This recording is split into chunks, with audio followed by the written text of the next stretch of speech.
Assalamualaikum warahmatullahi wabarakatuh. Perkenalkan kami dari kelompok 2. Hari ini akan mempresentasikan hasil diskusi kami yaitu unsur kemanusiaan, penderitaan, dan keadilan. Langsung saya bilang, jadi Saya Fiona Larasari Dewi dengan NIM akhir 1042. Saya Saida Nafisa Azhara dengan NIM akhir 1046. Dan saya Kansya 17. Manusia dan penderitaan. Yang pertama, pengertian penderitaan. Penderitaan berasal dari kata derita yang artinya menanggung atau merasakan sesuatu yang tidak menyenangkan. Penderitaan itu dapat berupa lahir batin maupun lahir batin. Kata derita ini berasal dari bahasa Sanskerta yaitu dra. Lalu yang kedua ada siksaan. Siksaan dapat diartikan sebagai siksaan badan atau jasmani dan dapat juga berupa siksaan jiwa atau rohani. Akibat siksaan yang dialami seseorang, maka timbullah penderitaan. Siksaan yang sifatnya psikis antara lain. Yang pertama, kebimbangan, yaitu dialami seseorang apabila ia pada suatu saat tidak dapat menentukan pilihan. Lalu yang kedua, kesepian. Dialami seseorang yang merasa kesepian walaupun berada di tempat keramaian. Lalu yang ketiga, ketakutan, yaitu rasa ingin menghindar dari sesuatu yang menyebabkan ketakutannya. Berikut sebab-sebab seseorang merasa ketakutan. Yang pertama ada klaustrofobia, yaitu takut terhadap ruangan tertutup. Lalu agorafobia, yaitu takut terhadap tempat umum atau keramaian. Akrofobia, takut berada di tempat ketinggian. Nikofobia, yaitu takut bila berada di tempat gelap. Algofobia, takut yang disebabkan rasa sakit. Dan ada atisifobia, yaitu takut akan mengalami kegagalan. Yang ketiga ada kekalutan mental. Kekalutan mental adalah gangguan kejiwaan akibat ketidakmampuan seseorang menghadapi persoalan yang harus diatasi, hingga bersangkutan bertingkah kurang wajar. Adapun gejala-gejala seseorang mengalami kekalutan mental, antara lain, yang pertama, nampak pada jasmani, ada pusing, sesak napas, demam, dan nyeri pada lambung. Lalu ada nampak pada kejiwaan, antara lain cemas, takut patah hati, apatis, cemburu, dan mudah marah. Lalu tahapan-tahapan gangguan kejiwaan, yaitu yang pertama, gangguan kejiwaan nampak dalam gejala kehidupan baik jasmani maupun rohani. Lalu usahakan mempertahankan diri dengan cara yang negatif. Dan yang ketiga, kekalutan merupakan titik patah atau mental breakdown.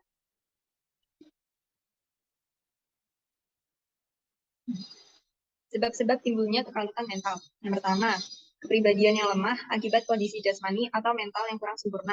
Yang kedua, terjadinya konflik sosial budaya akibat trauma sehingga tidak dapat menyesuaikan diri. Yang ketiga, cara pematangan batin yang salah dengan memberikan reaksi yang berlebihan terhadap kehidupan sosial. Kekalutan mental yang dialami seseorang mendorongnya ke arah yang pertama ada positif, yaitu trauma atau luka jiwa dan dapat survive dalam hidup. Dan ada juga negatif, yaitu trauma yang diperlarutkan hingga akhirnya menjadi frustasi. Lalu ada bentuk-bentuk frustasi. Yang pertama agresi, yaitu kemarahan yang meluap-luap akibat emosi tidak terkendali. Lalu ada regresi, yaitu kembali pada pola reaksi primitif atau kekanak-kanakan. Lalu ada fiksasi, yaitu pembatasan pada suatu pola yang sama. Proyeksi, yaitu memproyeksikan kelemahan dan sikap-sikap sendiri yang negatif pada orang lain. Lalu yang kelima ada identifikasi, yaitu menyamakan diri dengan seseorang yang sukses. Lalu ada narsisme, merasa dirinya lebih superior daripada orang lain. Dan yang terakhir ada autisme, yaitu menutup diri secara total dari dunia real, puas dengan fantasinya sendiri.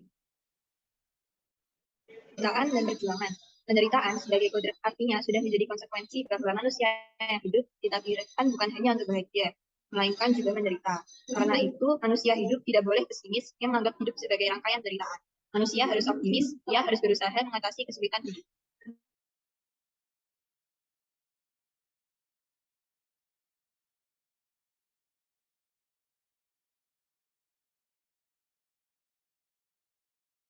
Penderitaan, media massa, dan seniman. Media massa adalah alat yang paling cocok komunikasikan peristiwa manusia secara cepat pada publik.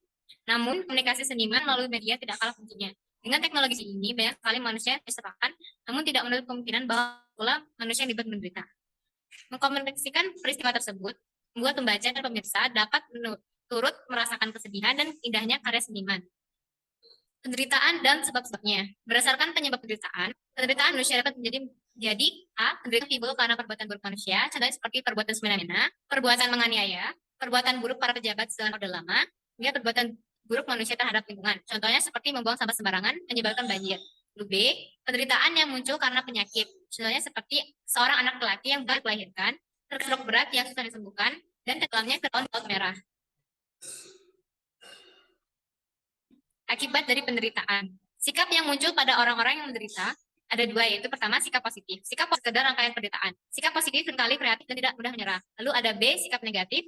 Contoh sikap negatif adalah penyesalan yang tidak bahagia. Karena tidak bahagia. Sikap frustasi, putus asa, dan ingin bunuh diri. Kelanjutan dari sikap negatif ini misalnya sikap anti seperti tidak ingin menikah atau tidak memiliki gairah hidup. Contoh konkret dari penderitaan yaitu proses bullying yang marak terjadi di sekitar kita. Seorang anak yang menjadi korban bullying, ia akan merasa menderita, tersiksa, ketakutan, hingga frustasi. Tidak jarang dari korban bullying yang akhirnya memilih untuk dirinya karena sudah merasa sangat frustasi. Selanjutnya adalah keadilan. A. Pengertian keadilan. Pengertian keadilan menurut ahli yang pertama dari Aristoteles, kelayakan dalam tindakan manusia. Yang kedua dari Plato, yaitu orang yang dapat mengendalikan diri dan perasaannya dikendalikan oleh akal. Yang ketiga dari Socrates, yaitu memproyeksikan keadilan pada pemerintahan. Yang keempat dari Konghucu, yaitu keadilan terjadi apabila anak sebagai anak, ayah sebagai ayah, dan raja sebagai raja masing-masing telah melaksanakan kewajiban. Secara umum, keadilan adalah pengakuan dan perlakuan yang seimbang antara hak dan kewajiban. Keadilan sosial. Dalam Pancasila, sila kelima sudah tertulis bahwa keadilan sosial adalah langkah yang menentukan pelaksanaan Indonesia yang adil dan makmur. Untuk mewujudkan keadilan sosial, maka perlunya dipupuk sifat-sifat dan rasa seperti A. Perbuatan luhur yang mencerminkan sikap dan suasana keluargaan, sikap adil terhadap sesama, sikap suka memberi pertolongan terhadap yang membutuhkan, sikap suka bekerja keras, dan sikap menghargai hasil karya orang lain. Atau keadilan, karena keadilan hukum atau moral Plato berpendapat bahwa keadilan dan hukum adalah entitas spiritual masyarakat yang menciptakan dan memelihara kesatuan sosial. Dalam masyarakat yang adil, setiap memiliki pekerjaan yang paling cocok untuknya atau domain behind the run. Kedua, keadilan disebut Aristoteles bahwa keadilan ditegakkan ketika kesetaraan dilakukan sama dan ketidaksetaraan dilakukan tidak setara.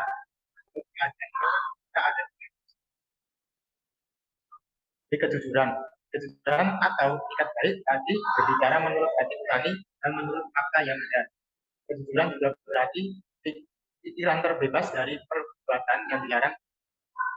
Adapun kesadaran moral, kesadaran tentang diri sendiri menghadapi baik. Dalam kehidupan sehari-hari, hidup dan tidak jujur dalam beriringan. Mengingat luasnya kehidupan dan Indonesia, ketidaksetiaan sangat luas cakupannya dalam memberikan dorongan metode dan sikap yang berbeda. Namun, untuk alasan kesopanan dan pendidikan, seseorang diperbolehkan menjadi jauh akan dibiarkan. Kurangan. Penipuan berarti bertentangan dengan hati nurani seorang yang melakukan tindakan penipuan untuk keuntungan atau materi. Orang yang curang membawa kebahagiaan bagi dirinya sendiri, bahkan ketika orang lain menderita. Faktor-faktor yang mempengaruhi orang yang curang antara lain, pertama, ini, dua, ya, ketiga faktor kebetulan, dan keempat faktor teknologi. Pemilihan nama baik. Memiliki nama baik merupakan tujuan utama orang hidup. Setiap orang menjaga nama mereka masing-masing agar tidak tercemar. Penjagaan nama baik sangat erat hubungannya dengan tingkah laku dan perbuatan. Hal ini sesuai dengan kodrat manusia, yaitu yang pertama, manusia memiliki sifat dasar sebagai makhluk bermoral. Yang kedua, ada aturan yang berdiri sendiri yang harus dipatuhi untuk mewujudkan dirinya sendiri sebagai pelaku moral. Baik seseorang telah tercemar, maka orang tersebut akan melakukan apa saja untuk memulihkan nama baiknya. Pemulihan nama baik adalah kesadaran manusia akan segala kesalahannya yang telah diperbuat.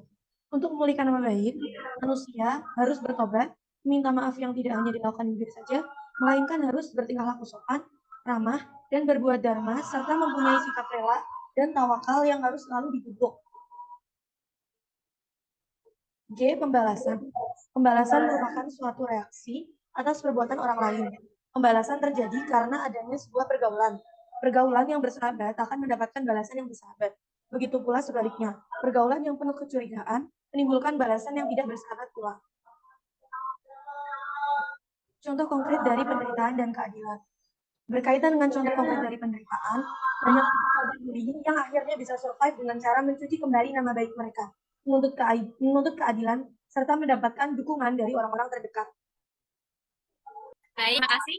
Segitu saja pesan dari kami. Apakah ada pertanyaan? Jika tidak ada, kami tutup dengan wassalamualaikum warahmatullahi wabarakatuh.